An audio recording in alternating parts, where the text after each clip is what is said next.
today we're changing front and rear struts on this 2015 Dodge Caravan. We definitely want to take off this trim piece here, this wiper cowl. So to do that, get yourself a little flathead screwdriver, pop these caps off. I believe it's a 15mm socket. We're going to take the nuts off and get those wiper blades off, and go ahead and take all these clips out and get this wiper tray out of there. These wipers, they're a spline. It's a tapered wiper, just like every wiper out there. They have splines on them. You can see little lines there.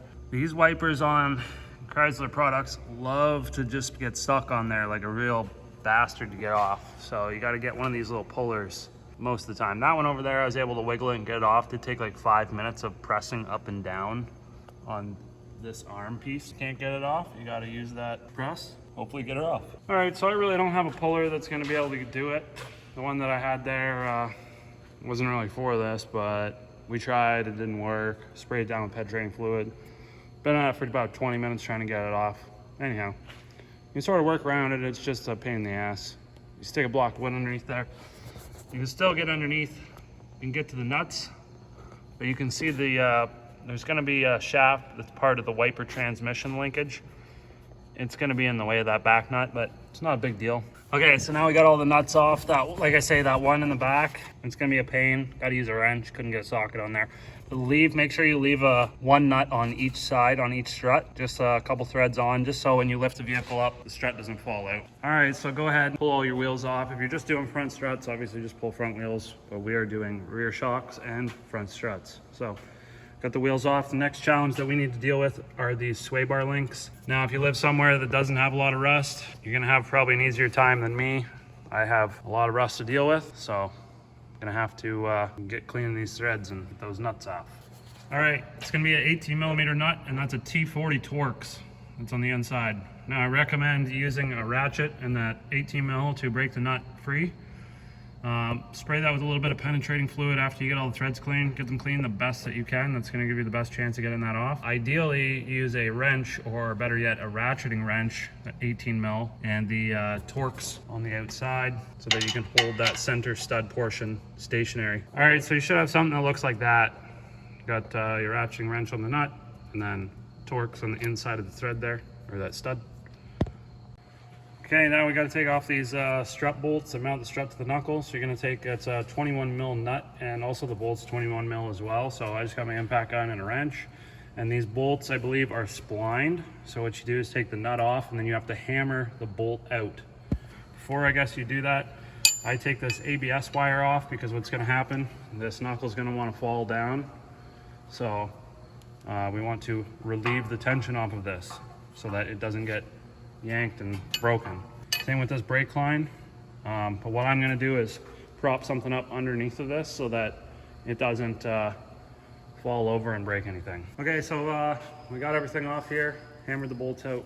Now you just reach up top, take that nut off, and just hold on to the strut. You don't want to drop the strut onto the boot, the CV boot. I've seen guys drop them and rip these boots. Be really careful. You can set it on the shaft, that's fine. This is just a little damper. That's fine to set it on there. But just watch that boot. Once you get the strut out, we got a replacement strut here. These are from Auto Shack.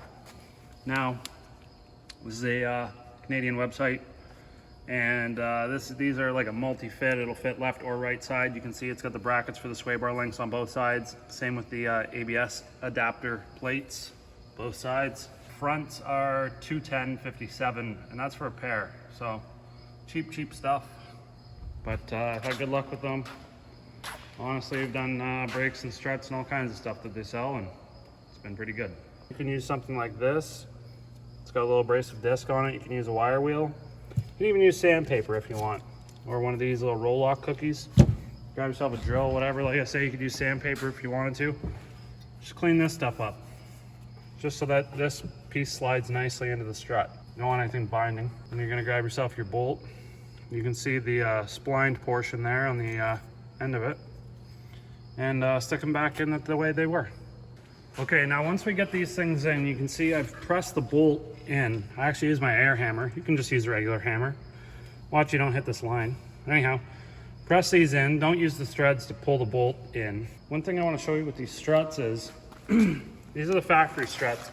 You can see both holes are identical. Now, on the aftermarket strut, you can see one hole is circular and the other one is oval. So the reason they do that is when a shop is going to do an alignment on your vehicle, they can loosen the bottom bolt and the top bolt, and they can actually push in on the strut, and what's going to happen is it's going to change the angle of the camber of your wheel. And that's how they're going to set the alignment, because some of these aftermarket struts, the spring rate and other dimensions and things just aren't 100% like the factory strut is. So the van may sit slightly a bit higher, may cause the camber to not sit exactly where it's supposed to be. So they make them adjustable so that when you go to get an alignment done, the technician that's going to work on this is going to be able to set that exactly 100% where it's supposed to be, prevent your tires from wearing out. All right, so we got the sway bar back on. Now this nut gets torqued to 65 foot-pounds. These nuts get torqued to 65 foot-pounds plus a 90-degree turn. I've installed the little bracket that holds the ABS wiring up there, and just a little 10mm bolt, just snug that up.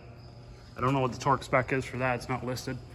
And then the tower nuts that are on the very top, the 3 of them that we first undid, those are 21 foot-pounds each. Get your ABS harness routed back up. You can see how it's routed there. Make sure brake line, everything's good there, good to go. And slap the wheel back on. I do recommend clean any grime that's on the hub, on the brake rotor surface, and also the back of the rim. That's going to prevent wheels from coming off, stuff like that. Torque the wheel nuts, I believe, to 100 foot-pounds.